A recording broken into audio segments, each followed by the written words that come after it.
నా పేరు హేమంత సంధ్య. నేను విద్యాభారతి ఇంగ్లీష్ మీడియం పాఠశాలలో 9వ తరగతి చదువుతున్నాను. ముందుగా పెద్దలందరికీ కూడా నా హృదయపూర్వక నమస్కారములు. ముందుగా అందరికీ 76వ గణతంత్ర దినోత్సవ శుభాకాంక్షలు.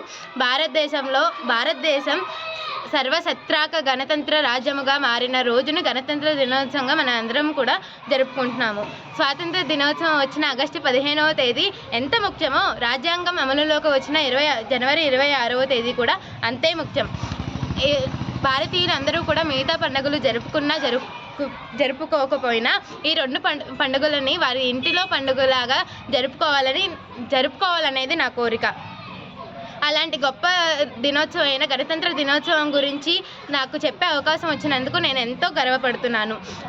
ప్రపంచంలోనే అతిపెద్ద దేశాల్లో ఒకటి భారతదేశంలో అతిపెద్ద లిఖిత రాజ్యాంగం ఉండటం మనందరికీ గర్వకారణం.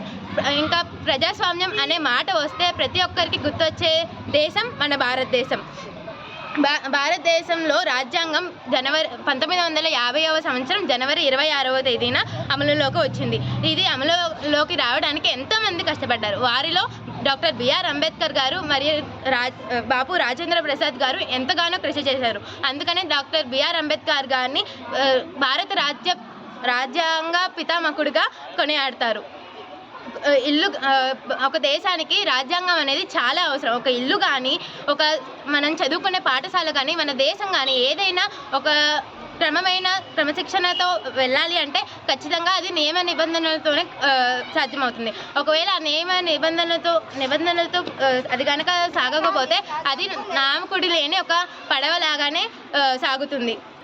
అందుకనే ప్రతి దేశానికి కూడా రాజ్యాంగం అనేది చాలా అవసరం. మనల్ని పరిపాలించే ప్రభుత్వం కానివ్వండి, వారి నాయకులు కానివ్వండి, మన న్యాయస్థానాలు కానివ్వండి, మన తోటి పౌరులు కానివ్వండి, ఎవరైనా కానీ ఈ రాజ్యాంగాన్ని బట్టే అనుసరించాలి.